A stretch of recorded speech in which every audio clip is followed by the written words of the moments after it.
이 시간 함께 기도하겠습니다. 하나님 아버지, 감사합니다. 우리에게 날마다 생명을, 호흡을 허락하시고 이 땅의 삶을 영위할 수 있도록 인도해 주셔서 감사합니다. 진리 가운데 서서 하나님의 뜻을 쫓아 살게 하옵소서.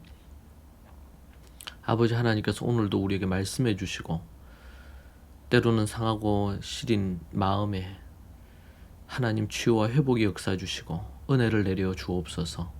예수님 이름으로 기도합니다. 아멘. 이 시간 찬송가 277장 함께 찬양하시겠습니다. 찬송가 277장입니다.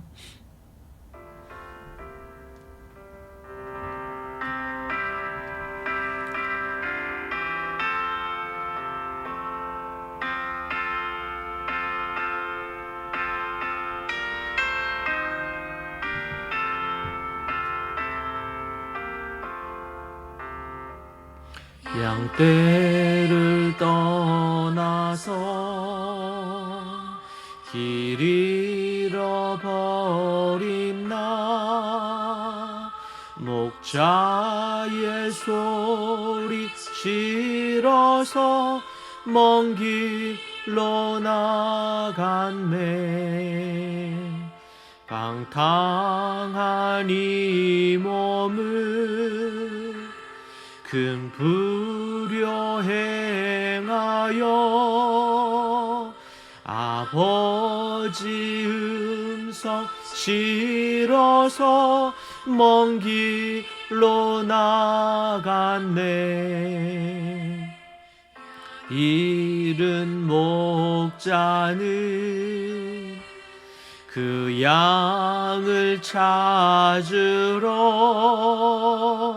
산 넘고 강을 건너서 사막을 지났네. 갈 길을 모르고 나 지켜 있을 때 그 목자 마침 나타나 날 구원하셨네.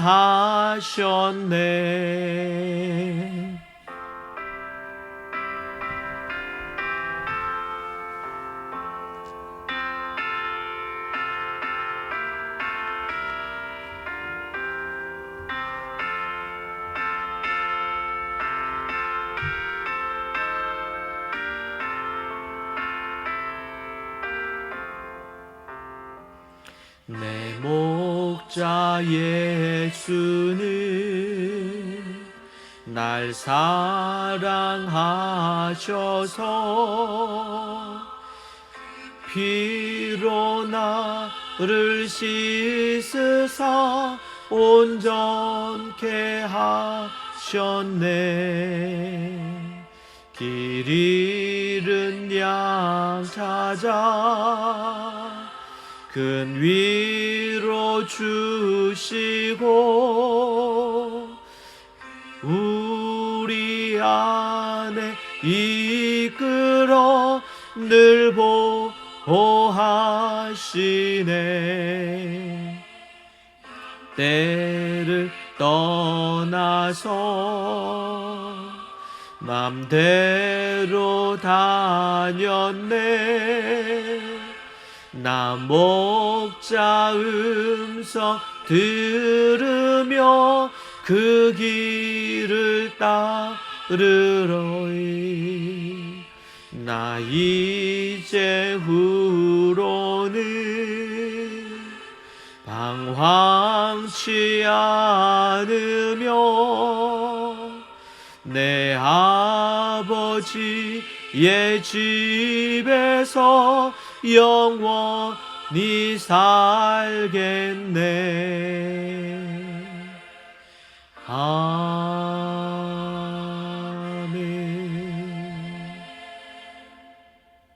아멘. 시간 함께 하나님의 말씀 대하겠습니다. 하나님 말씀 로마서 2장 12절에서 16절입니다. 로마서 2장 12절에서 16절 말씀입니다. 무릇 율법 토라 없이 범죄한 자는 또한 율법 없이 망하고 무릇 율법이 있고 범죄한 자는 율법으로 말미암아 심판을 받으리라. 하나님 앞에서는 율법을 듣는 자가 의인이 아니요 오직 율법을 행하는 자라야 의롭다 하심을 얻으리니 율법이 없는 이방인이 본성으로 율법의 일을 행할 때에는 이 사람은 율법이 없어도 자기가 자기에게 율법이 되나니 이런 이들은 그 양심이 증거가 되어 그 생각들이 서로 혹은 고발하며 혹은 변명하여 그 마음에 새긴 율법의 행위를 나타내느니라. 곧 나의 복음에 이른 바와 같이 하나님이 예수 그리스도로 말미암아 사람들의 은밀한 것을 심판하시는 그날이라. 아멘. 12절 이하 이 율법으로 번역된 이 단어들은 원문에는 토라입니다. 토라란 가르침, 교훈, 법이라는 뜻으로 모세 오경을 뜻합니다. 율법보다 좀 더 폭넓은 의미로 사용되기도 했던 것이 토라입니다. 문맥의 흐름상 원문 그대로 토라로 이해하는 것이 적절해 보입니다. 2장의 율법을 토라로 읽기를 여러분에게 추천합니다. 양심이 증거하고 생각들이 격렬히 토론하다라는 부분으로 오늘 우리에게 주신 말씀을 보겠습니다. 바울은 2장 앞부분에서 하나님께서 각 사람에게 그 행한 대로 갚으시는 원칙에 대해 말했습니다. 12절 이하에는 그 행위를 심판하시는 기준인 토라에 대해서 말합니다. 이방인들에게 이 토라가 없었지만 양심이 이 토라의 역할을 했다고 말합니다. 유대인들에게는 성문화된 활자로 글로 기록된 성문화된 모세의 토라가 있었습니다. 그래서 유대인들은 이 토라대로 심판을 받게 됩니다. 그러나 이방인은 모세의 토라 규례를 알지 못하기에 양심의 토라에 따라 심판을 받습니다. 하나님의 심판은 토라의 소유, 즉 가졌느냐 가지지 않았느냐와 관계없이 이루어집니다. 참 놀랍죠. 그래서 유대인이나 이방인이나 하나님의 심판 앞에서는 그들에게 평등하게 차별 없이 심판이 이루어진다는 것입니다. 자, 그렇다면 하나님 앞에서 의로운 자는 누굴까요? 토라를 듣는다는 것은 13절에서 당시 회당에서 유대인은 안식일마다 토라가 낭독되어 들을 수 있었으며 이로 인해 하나님의 뜻을 분명히 알 수 있었습니다. 지금처럼 성경을 개인이 소유할 수 없을 때입니다. 유대인은 조상인 모세를 통해 토라를 받았고 매번 들을 수 있다는 것으로 자부심을 가졌습니다. 그런데 바울은 토라를 듣고 아는 것만으로는 아무 소용이 없고 반드시 지켜 행해야 한다고 강조합니다. 행하지 않는 토라 지식을 알고 깨달은 것은 아무 소용이 없습니다. 하나님은 토라를 지켜 행하는 자를 의로운 자라고 칭하십니다. 우리는 의롭다고 할 때에 죄인된 우리를 향하여 하나님께서 의롭다 칭하여 주셨던 것을 우리는 기억합니다. 그때 그들이 의롭다 칭함을 받은 것은 믿음 때문입니다. 그런데 이 믿음은 행함을 제거하거나 진정한 믿음은 그들 안에 진정성이 있기 때문에 참으로 온전한 믿음의 행위와 삶을 동반합니다. 그래서 행함이 없는 믿음은 죽은 것이라고 말을 하는 것입니다. 그러니 오늘 말씀처럼 행함이 없다, 지식에 머무른다, 듣기만 한다 라고 할 때에 그것은 진정한 믿음에 거하고 있지 않다는 것을 우리에게 보여줍니다.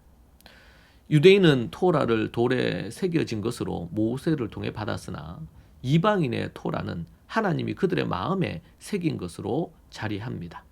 사람들의 본성 속에 존재하는 도덕적 양심과 생각들의 격렬한 토론은 하나님의 일반적 계시에 의해 생긴 것입니다. 15절에서 이것을 언급하고 있죠. 양심의 증거는 인간의 마음에서 하나님이 심어둔 양심이 있어서 자신의 행동을 반성하고 선행을 추구하려는 것입니다. 이런 양심은 타락한 인간에게 남아있는 도덕적 성품을 보여주는 것으로 양심에 화인을 맞게 되면 무감각하여 계속 범죄를 저질러 멸망에 이르게 됩니다. 생각들은 도덕적 문제가 발생할 때 양심의 생각들이 고발하고 정죄하여 논쟁으로 이끕니다. 이러한 생각들은 도덕적 문제가 심의되는 법정에서의 검사와 판사 역할과 같습니다. 여러 가지 생각이 갈등을 합니다. 세상의 가치관, 갖가지 많은 생각들이 한 사람 안에 들어올 수 있습니다. 그런데 믿는 자든 믿지 않는 자는 양심의 소리가 있기 때문에 그 양심의 소리와 세상의 소리, 또 그 개인이 갖고 있는 죄인된 욕정과 욕심, 이런 것들이 갖가지의 것들이 생각이 나오면서 그 안에 격렬한 토론이 이루어진다는 것입니다. 이러한 격렬한 토론이 이루어지게 하는 것이 일반 은총 속의 양심이라는 것이지요.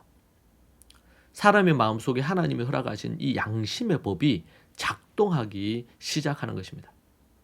악한 세상이 지금도 유지되는 두 가지 이유가 바로 이런 부분입니다. 하나님께서 사람의 마음에 두신 양심과 그에 따른 각종 생각들로 토론이 인간 내면 안에 일어나는 것이죠. 그래서 그것을 통하여 좀 더 선하고 좀 더 양심적인 부분으로 추구해 가려고 하는 것입니다. 전쟁이 일어나고 있습니다. 러시아와 우크라이나의 전쟁이 일어날 때에 정말 이 전쟁이 합당하지 않다는 것에 대하여 우리는 양심의 소리로 반응합니다.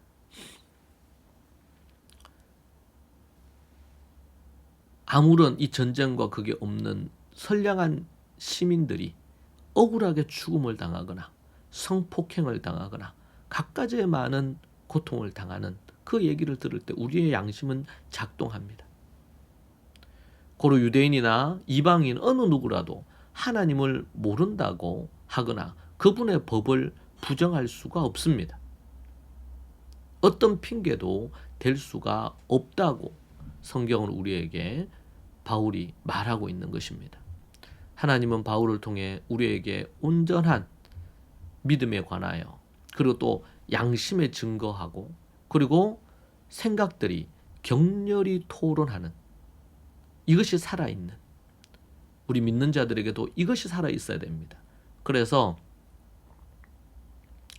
믿음과 착한 양심을 가지라. 어떤 이들은 이 양심을 버렸고 그렇게 하니까 믿음이 파선했다고 돼 있죠. 양심을 버리면 믿음이 파선한다고 말합니다. 양심이 증거하고 그 양심으로 인해서 생각들이 격렬히 토론합니다. 우리는 양심뿐만 아니라 믿음을 또한 가지고 있기 때문에 믿음으로 하나님의 말씀을 통해 우리는 토론할 수 있는 것입니다.